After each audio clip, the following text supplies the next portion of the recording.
Buenos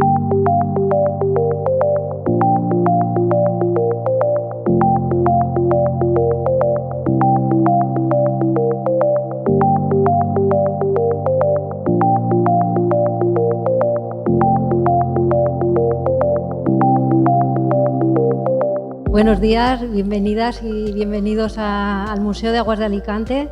Es una alegría poder acoger hoy aquí esta jornada.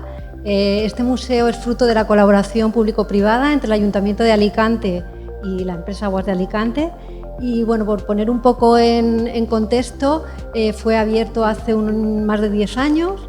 Desde su inauguración hemos recibido más de 160.000 visitas en el museo.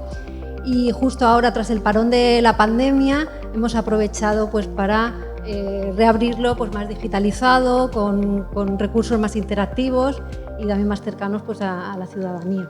Lo que vamos a celebrar, como sabéis, es esta COP, esta Comunidad de Prácticas Alicante Horizonte 2050. Este proyecto, el Big Water Smart, es un proyecto europeo que nos pone a la vanguardia de la innovación en el ciclo del agua y que demuestra este compromiso que tenemos como empresa con la sostenibilidad y también el compromiso del Ayuntamiento de Alicante.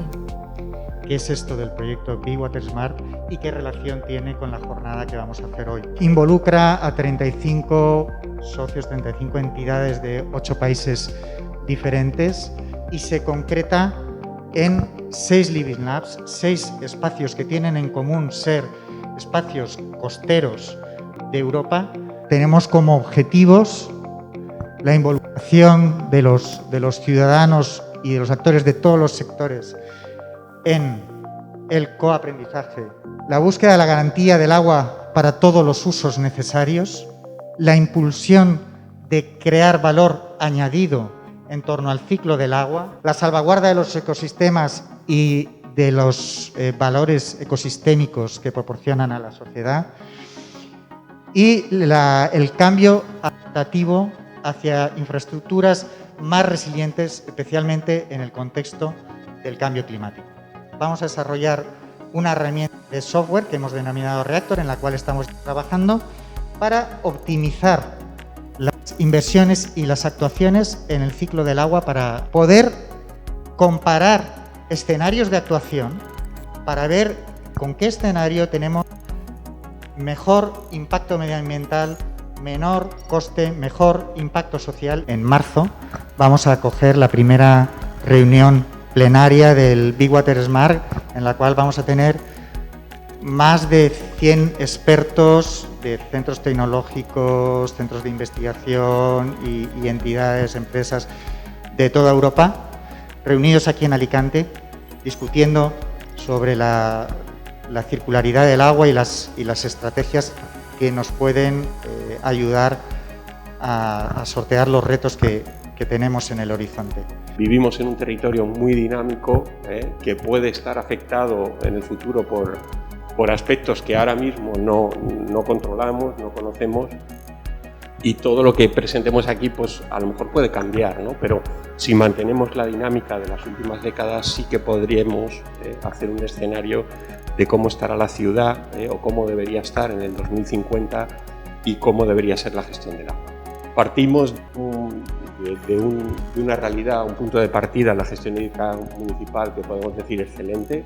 La Constitución a mediados del siglo pasado de esa empresa mixta pues no ha hecho sino beneficiar a la propia gestión y al desarrollo de la ciudad.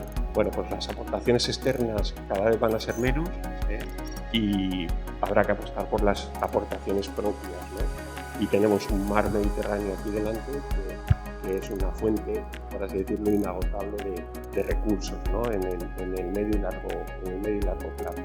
Yo creo que va a ser inevitable una apuesta por la metropolitanización, ¿no? No se entiende que en un espacio tan corto como el que hay entre Alicante y Elche sean dos realidades urbanas tan distintas. Aunque hoy cerráramos el grifo, o el acuerdo o en Glasgow llegara a un acuerdo de cerrar mañana el grifo de las emisiones, tendríamos efectos del calentamiento al menos como mínimo 2 décadas.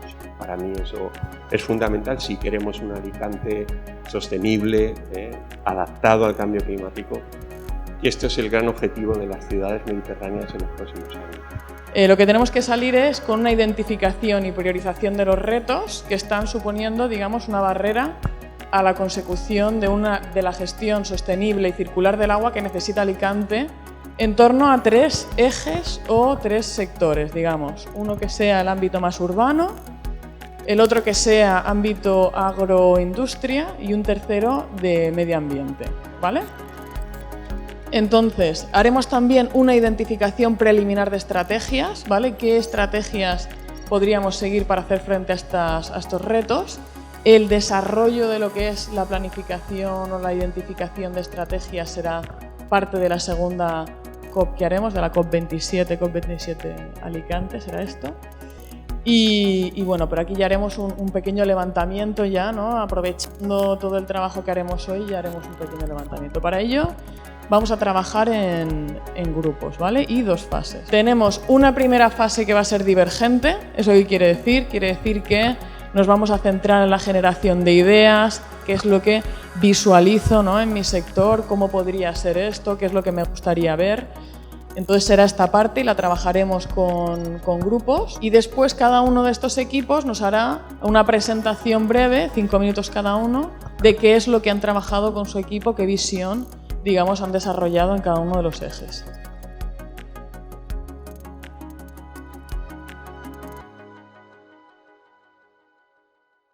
Potenciar las SUTs, por supuesto, más zonas verdes y más zonas azules en las ciudades, más información sobre el agua, educación y concienciación de los ciudadanos y de todos los actores implicados, una sola legislación del agua, del ciclo integral del agua, por ejemplo, ciclo climático también que sea neutro, cómo tenemos que trabajar con todos los actores implicados en el agua, aunque seamos de ejes o sectores diferentes. Intentar potenciar la reutilización del agua en los hogares, aguas de la ducha, aguas grises, para los jardines también en las propias casas, gestión comunitaria de ciclos del agua vecinal, entre otras cuestiones, conseguir que todo el mundo pague el agua o que todo el mundo también sea consciente de por qué está pagando por el agua. Yo creo que son 2 cuestiones que están relacionadas.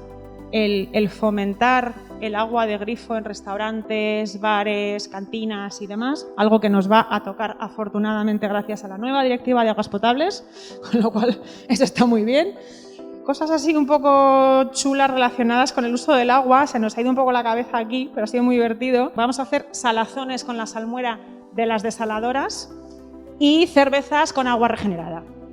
Así que bien, todo súper circular y muy sostenible. No es una cuestión de visiones a 2050, sino de acciones a 2021. O sea, muchas de las cosas que hemos ido diciendo deberíamos empezarlas ya. Por una parte, hemos hablado bastante de la utilización del agua adecuada a cada uso y ahí ha surgido el hecho de que tenga que haber varias redes, que se dupliquen las redes para que haya redes para cada tipo de agua y lleguen a los puntos de consumo. El hecho de que haya riego inteligente en vez de sistemas de riego menos eficientes, que también se depure no solo de forma centralizada como se está haciendo actualmente, sino en los propios polígonos o en los propios focos de consumo importantes ya se produzca una depuración y una reutilización, que haya una divulgación, que haya un entorno más colaborativo entre entidades, empresas y los distintos agentes para compartir buenas prácticas y buenos procesos. Bueno, disponer de alimentos producidos localmente también es otro tema, agricultura sostenible, generación de empleo alrededor de todas estas actividades de sostenibilidad. Se obligue a esa medición, evitar el greenwashing y que realmente actuemos con eficacia en todos estos entornos. La monetarización es, creo que, una clave. Se habla mucho de los macrodatos, el Big Data, ya sabéis, pues ver eso, cómo lo podemos aplicar para que seamos conscientes. O sea, queremos trabajar para que haya una mejor calidad del aire con unas infraestructuras verdes que puedan prevenir, por ejemplo, los riesgos de desastres. Hemos puesto el ejemplo de Guardian, un proyecto pionero en Europa. estamos hablando también de cómo tiene que haber áreas naturales accesibles, próximas y sostenibles para los ciudadanos. Esa parte la enlazaremos después en cómo se puede generar economía sobre eso. Y no me refiero, por ejemplo, volviendo a ese ejemplo de cómo se hizo antes mal, sino que queramos plantar eucaliptos para hacer papel, ¿no? Sino porque podemos pensar que hay una economía que puede basarse en lo verde, ¿vale? Ya sea solo, por ejemplo, de hace poco sacamos un reportaje de ir a ver las aves que nos visitan, o porque planteas cosas como recuperación de oficios tradicionales como el esparto. Hemos hablado también, porque había varias áreas que nos han llevado, no sé si de manera natural, a lo que es la ciudad. Quizá porque a lo mejor todos somos muy de ciudad, el aprovechamiento de las aguas pluviales. Estamos pensando en cómo conseguir un menor tráfico. Pues hemos hablado de vehículos compartidos y sin huella medioambiental, pero todo eso es fundamental. Y vuelvo al principio con lo de la monitorización y la concienciación. Si no entendemos qué es lo que nos rodea y cómo funciona, difícilmente vamos a ser conscientes de ello.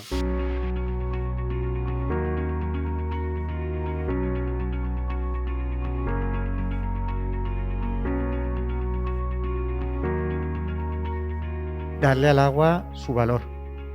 Y sabemos que, todo el mundo sabemos, sin renunciar al derecho universal al agua, eso también me parece básico, pero el agua tiene que dársele un valor que ahora mismo no tiene, es un bien fundamental que está muy por debajo de su valor de coste real de producción y distribución y de creación de valor. Y igual que en nuestros móviles nos dicen, llevas consumido no sé cuántos datos, llevas consumido no sé qué, ¿por qué no recibir en nuestros móviles, ya que el dato existe y lo tenemos disponible, agilizar que se le pueda dar al ciudadano, oye, cuánto estás consumiendo, cómo lo consumes, te has pasado, tienes una fuga, como decíamos también antes? Entonces, yo creo que nos estamos olvidando de la educación. Si queremos tener un futuro razonable en 2050, hay que empezar a formar a los niños que ahora están en su edad escolar y creo que hay que potenciar muchísimo más el aspecto de concienciación, de educación, de reflexión en las edades tempranas, porque si no estamos haciéndolo los viejos y a lo mejor ya ni llegamos al 50. En realidad, la gente ni entiende ni sabe, y aunque te pienses o tu entorno más cercano lo sabe, hay que hacer una labor de divulgación constante, y cuando digo constante es realmente muy metódica, muy planteada para saber llegar también a diferentes grupos. Hay que pensar, no es lo mismo lo que quieres comunicar a una persona que puede tener entre 30 y 40 años que al de 10 años, como estaban mencionando, como para el que tenga 50. Y eso de verdad vamos muy por asumido, pero no se hace. En muchos foros se habla mucho de muchas cosas, pero fuera de esos foros, a veces la gente a nivel general, gente, empresas y demás, no está tan preocupada, no se termina de creer. Es un tema de comunicación, pero sobre todo de que esos temas, Jorge hablaba antes del tema de, por ejemplo, el trasvase en esta provincia que es un tema muy debatido. Al final, si tú le preguntas a la gente, yo creo que estamos todos despistados. También la cooperación administrativa en todas las escalas, ¿no? Lo que llamaríamos gobernanza que realmente sea efectiva, ¿no? Que no porque una administración diga una cosa, la otra lo paralice, etcétera. Si tienes un territorio con capacidad de desarrollo y le das agua, le das recursos, se desarrolla. A nosotros nos das agua y la economía valenciana crece, pero crece exponencialmente en comparación con comunidades que tienen agua toda la que quieren. ¿Por qué no pensamos en que la tecnología nueva tiene que ser barata? Para que no haga falta dinero, para que sea tan sencillo como que si yo en mi depuradora instalo esta nueva tecnología, con lo que me voy a ahorrar en los próximos 2 años la he pagado. No hace falta que nadie me dé dinero, soy capaz de pagarla yo solo. Que es la idea del impacto, yo creo que hay que, y es un tema económico, integrar una economía de impacto, que ahora se está hablando cada vez más, ¿no? De esta idea de bonos de impacto social y obviamente ambiental también, pero yo diría integrar dentro de las políticas y también del discurso ciudadano una economía de impacto, donde no solo hablamos de dinero, sino también cuál es el impacto social y ambiental de esas decisiones. Yo creo que deberíamos segmentar los usos, es decir, hay una componente social de la utilización del agua que no se puede obviar y que lógicamente pues debe estar dentro de las políticas públicas, etcétera, pero luego hay una utilización del agua como recurso, como materia prima de procesos, de industrias, etc. Entonces, realmente ahí sí que cabe un modelo de costes que haga competitivo a la industria o a los negocios que sean mucho más eficientes en el uso de materia, igual que pasa ahora con el tema de la luz. Es decir, ahora mismo el que es eficiente está en su momento punta porque el coste ha subido muchísimo, ¿no? Entonces, yo creo que se podría aplicar un modelo mixto en esa línea, ¿no? De cuando es materia prima de proceso o cuando es un uso humano, por decirlo de alguna manera. Porque nos repensamos todo eso que hemos dicho y empezamos a mañana, a esta tarde, al lunes, no al 2050, porque en el 2050 mi chiquillo de 9 años llegará tarde. Tenemos que empezar ya. Hemos recogido un poco lo que es el resumen de todos estos retos y los vamos a priorizar. Pues cogéis vuestro teléfono móvil, os vais a la web que pone ahí arriba. Entonces lo que se trata es que los ordenéis por orden de prioridad. ¿Cuál es el primero? ¿Cuál es el segundo? ¿Cuál es el tercero? ¿Vale? Según os parezcan más importantes. La que se ha determinado como primera barrera es una gobernanza efectiva.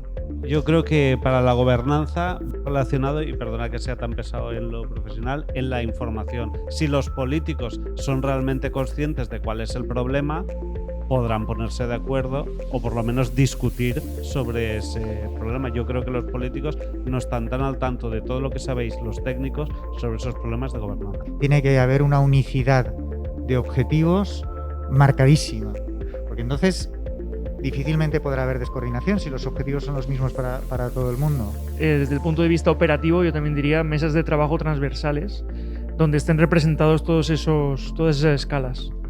Y añadiría por proyectos concretos, o sea, siguiendo los objetivos, siguiendo lo que se ha dicho antes. Ahora tenemos la falta de agilidad en la definición normativa. Tenemos estos usos que queremos habilitar, estas tecnologías que son habilitadoras, ya existen, por favor no reinventemos miles de cosas en un despacho, sino seamos conscientes de qué cosas realmente se pueden hacer y seamos ágiles en implementar esta normativa. Una cosa que no se ha dicho que es la vinculación con la academia, ¿no? Todo el tema a lo mejor más ligado a innovación, que pueda tener un rol las universidades, centros de innovación. Es algo que hemos vivido con los desarrollos normativos tanto de la Directiva de Aguas Potables como con el Reglamento de Reutilización, es que aquellos que están legislando no son del todo conocedores de la realidad de la aplicación de lo que están haciendo. Lo que es la falta de concienciación ciudadana. ¿Cómo conseguimos que las personas, que al final no somos los ciudadanos, que luego somos los políticos, ¿no? Decíamos, realmente conozcamos un poco la realidad sectorial y qué tipo de cosas son importantes, cuáles son los impactos de las cosas, cuáles son el valor del agua, qué cosas tienen que pasar? Yo creo que tenemos que seguir trabajando desde los operadores para precisamente hacer llegar campañas orientadas a los usuarios del agua para que entiendan que lo que están pagando no es el agua, es el servicio del agua, es captar el agua, es tratarla, es luego llevarlas a sus casas, luego toda la fase con las aguas residuales, y eso es algo que se desconoce por demasiada gente, por desgracia. Necesitamos una comunicación muy cercana. En las escuelas ha funcionado mucho, yo creo que somos buena parte ya formados en valores ecológicos, medioambientales, y eso se te queda, y los niños son los que más pueden dar la turra en casa para decir cómo se tienen que hacer las cosas. La comunicación tiene que hacerse no desde que hable un alcalde o una alcaldesa, sino que te hable alguien cercano. Y luego, pues que además esta concienciación, sobre todo ya para los últimos, se base en otro tema que ha salido antes, que es medición de impacto y datos. Entonces yo diría reforzar la escala de barrio, porque esa es la escala de confianza. La escala municipal yo creo que está genial, pero es una escala muy grande como para ser una escala de confianza. Entonces creo que hay que reforzarla para un poco algo que se ha comentado antes, también que esa devolución del dato emitido o del impacto se quede en esa pequeña escala. Os agradezco muchísimo las ideas, os agradecemos muchísimo la participación, que hayáis venido de aquí, que hayáis estado un tiempo. Yo creo que nos va a ayudar muchísimo, tanto al proyecto como lo que podamos hacer en adelante para también cada uno, desde nuestro perímetro, poder ir impulsando estas estas acciones.